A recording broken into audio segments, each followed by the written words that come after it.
Deputy CM Brajesh Pathak ने Samajwadi party पर बड़ा हमला किया है। ब्रजेश पाठक ने कहा है कि एसपी की गुंडाई को जनता भूल ही नहीं है। उन्होंने समाजवादी पार्टी पर बहू बेटियों की आबरू को लूटने वालों को संरक्षण देने का आरोप लगाया।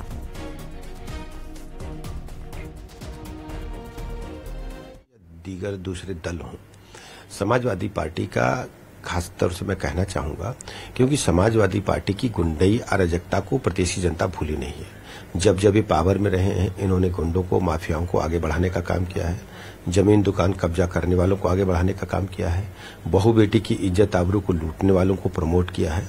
इसलिए प्रदेश की जनता इन्हें कभी माफ नहीं करेगी। ये अभी पिछले 2022 के चुनाव में धमकी देते जनता को घूम रहे थे, 10 मार्च आने दीजिए बताएंगे, 10 मार्च आने दीजिए बताएंगे। ये सब अराजक तत्वों का एक बड़ा जमावड़ा इनके समर्थन में रहता है और प्रदेश जनता कानून को पसंद करती है। पूर्व केंद्रीय मंत्री मुख्तार अब्बास नकवी ने विपक्षी आईएनडीआईए में दरार को लेकर राहुल गांधी और अखिलेश यादव पर निशाना साधा। उन्होंने कहा कि समाजवादी टीपू और सामंती सुल्तान के बीच में सपनों की सल्तनत को लेकर संग्राम चल रहा है। उन्होंने कहा कि कांग्रेस ऐसी पार्टी है जिसने किसी को छोड़ा नहीं, सबको ठगा है।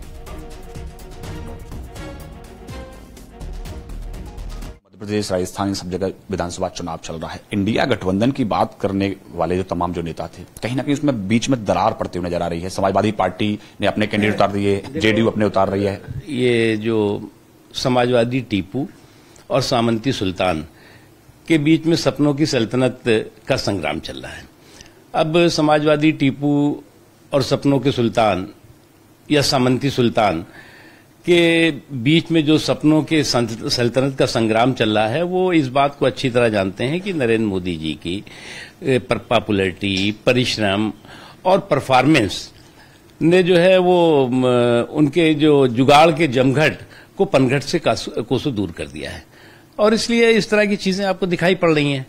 आज जो है वो कांग्रेस पार्टी जो है वो ठगी का ऐसा ठठेरी बाजार है जिसमें कि ऐसा कोई सगा नहीं जिसको उसने ठगा नहीं। और एसपी महासचिव स्वामी प्रसाद मौर्य ने परमहंस आचार्य के बयान पर पलटवार किया। उन्होंने कहा, चूंकि प्रदेश में बाबा जी की सरकार है, इसीलिए सभी बाबाओं की बल्ले बल्ले हैं। परमहंस आचार्य के बयान पर उन्होंने कहा कि ये बाबाओं के भेष में नरपिशाच, आतंकवादी और अपराधी हैं। वो बहराइच में एक निजी कार्यक्रम में शिरकत करने पहुंचे थे।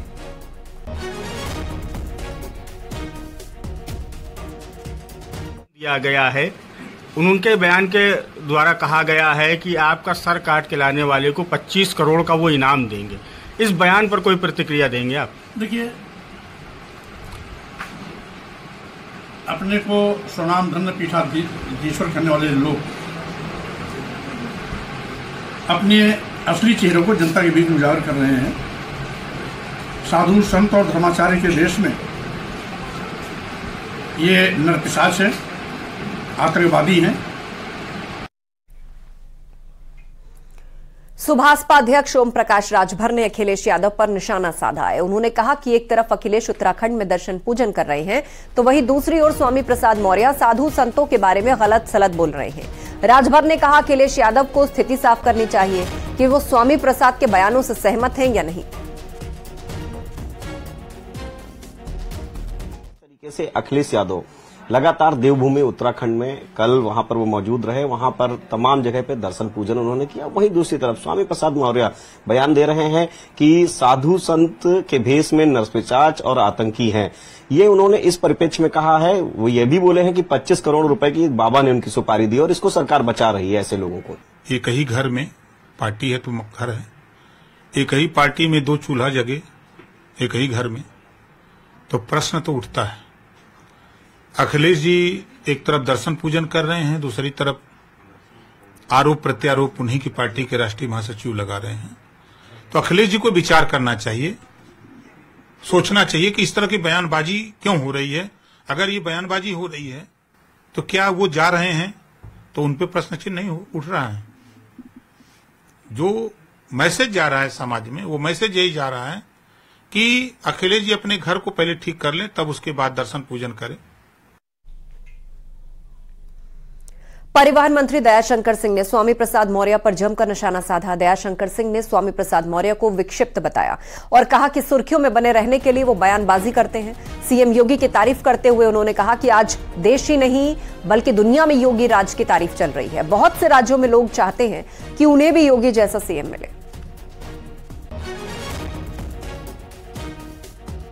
मौर्य जी जब से चुनाव हारे हैं, भाजपा के एक सामान्य कार्यकर्ता से चुनाव हार गए, तब से वो जो है विक्षिप्त हो चुके हैं और अपने को चर्चा में आने के लिए इस तरह के बयानबाजी करके वो चाहते हैं कि हम चर्चा में आए।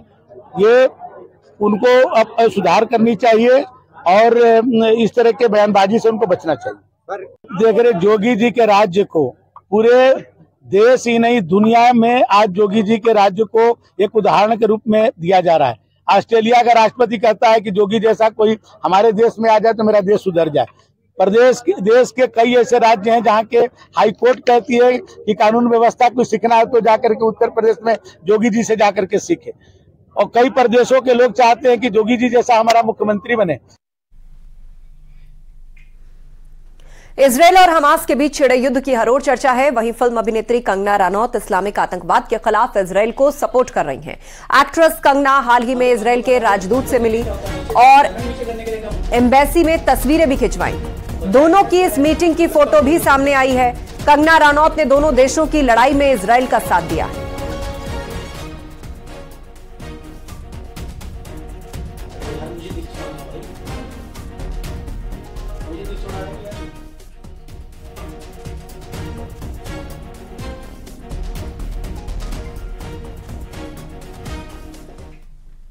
और यूपी में मदरसों से जुड़ी बड़ी खबर। एसआईटी रडार पर 78 मदरसे हैं। मदरसों में विदेशी फंडिंग की जांच तेज हो गई है। 2022 से 2023 में 19 करोड़ रुपए की फंडिंग हुई है और मदरसों में फंडिंग की जांच करेगी एसआईटी। गैर मान्यता प्राप्त मदरसों को नोटिस भेजा गया है। एसआईटी ने लेन देन की पूरी जानकारी उनसे मांगी है। एटीएस एडीजी मोहित अग्रवाल की अध्यक्षता में यह एसआईटी गठित की गई है।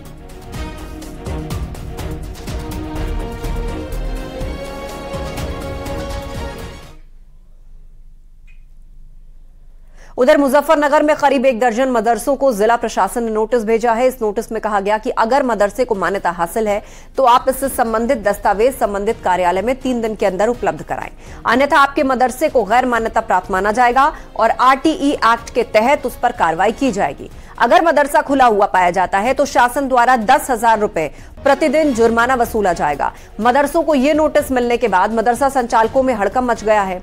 मुस्लिम नेताओं का आरोप है कि मदरसों को टारगेट बनाकर नोटिस जारी किए जा रहे हैं। मदरसों के खिलाफ कोई साजिश बर्दाश्त नहीं की जाएगी।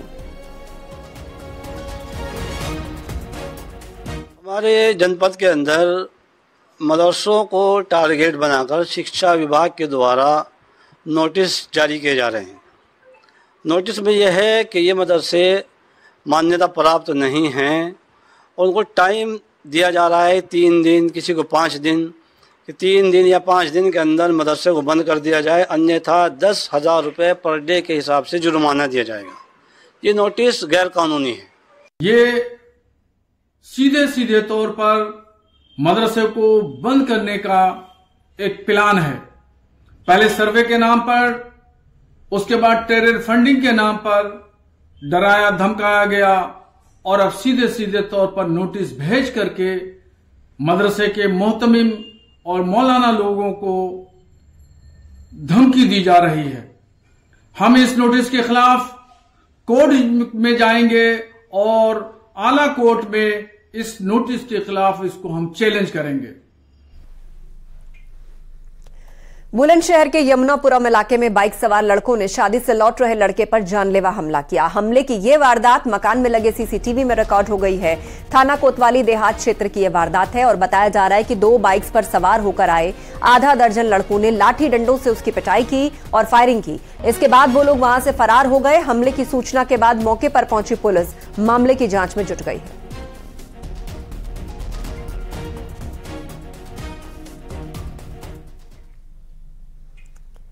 बागपत के बड़ौद थाना क्षेत्र में हत्या की सनसनीखेज वारदात सामने आई है। बच्चों की लड़ाई को लेकर पड़ोसी दबंगों ने एक लड़के की पीट कर हत्या कर दी। घटना की सूचना पर पहुंची पुलिस ने मृतक के खिलाफ मृतक का केस दर्ज कर लिया है। पुलिस ने शव को कब्जे में लेकर पोस्टमार्टम के लिए भिजवा दिया है और मामले की पड़ताल कर रही है। बताया जा रहा है कि सचिन का बच्चों की लड़ाई को लेकर पड़ोसियों के साथ विवाद हो गया था।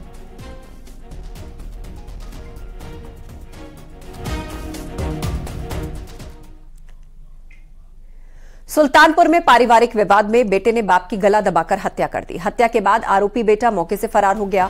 सूचना पर पहुंची पुलिस ने मृतक का शव पोस्टमार्टम के लिए भेज दिया है। साथ ही आरोपी बेटे की तलाश में जुट गई है। दोस्तपुर थाना क्षेत्र की यह वारदात है और बताया जा रहा है कि पिछले कुछ दिनों से बाप बेटे में किसी बात को लेकर अनबन चल रही थी और मामला इस कदर बिगड़ गया कि मुख्तार ने अपने पिता को पीटना शुरू कर दिया और इसके बाद उसने अपने पिता का गला दबाकर उसने मौत के घाट उतार दिया। शाम में दोस्तपुर में एक सूचना प्राप्त हुई थी कि ग्राम सहीनवा का एक मोहम्मद हशीब है जो वृद्ध करीब 65 साल के हैं। इनके बेटे ने इनकी गला दबा के कुछ कहा सुनी हुई शराब पी के आया था और गला दबा दिया जिससे उनकी मृत्यु हो गई। इस पे बॉडी की जो है पोस्टमार्टम कराया जा रहा है और विधिक कार्रवाई की जा रही है। और मथुरा से लापता बीटेक छात्र इटावा में मिला है। इकदिल इलाके में चितभवन गांव के पास वो लावारिस हालत में मिला। आरोप के मुताबिक छात्रा के साथियों ने ही उसके साथ हैवानियत दिखाई है। उसके पैरों के नाखून तक निकाल डाले हैं। वो मथुरा के ईशान कॉलेज से बीटेक कर रहा था और 17 अक्टूबर से लापता था। परिजनों ने मथुरा के फरेह थाना में छात्र की गुमशुदगी दर्ज करवाई। पीड़ित छात्र ने अपने कॉलेज के छात्रों पर प्रताड़ित करने का आरोप लगाया।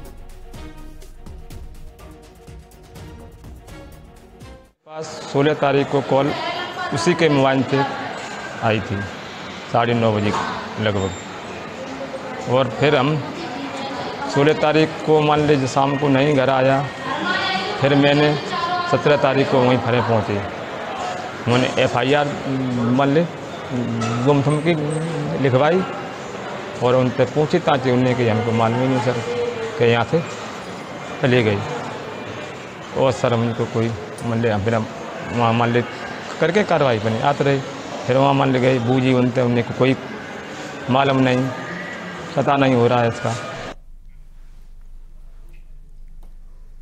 गाजियाबाद में दिल्ली मेरठ एक्सप्रेसवे पर गलत साइड गाड़ी चलाने का एक वीडियो वायरल हो रहा है जिसके आधार पर ट्रैफिक पुलिस ने 7,000 रुपए का चालान काटा है। आरोप है कि ड्राइवर ने एक्सप्रेसवे पर तकरीबन 5 किलोमीटर गलत साइड गाड़ी चलाई। और अब आपको दिखाते हैं 2 तस्वीरें जिसमें पहली रॉन्ग साइड में कार दौड़ रही है और दूसरी 11 जुलाई की तस्वीर है जिसमें एक रॉन्ग साइड से आ रही बस से बड़ा हादसा हुआ था।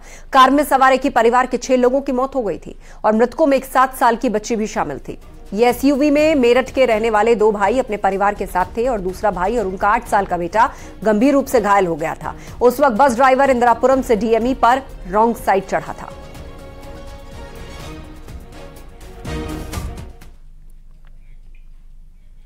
और वक्त एक ब्रेक का, जल्द लौटेंगे, कहीं मत जाइएगा। आप देख रहे हैं न्यूज़ 18 उत्तर प्रदेश उत्तराखंड।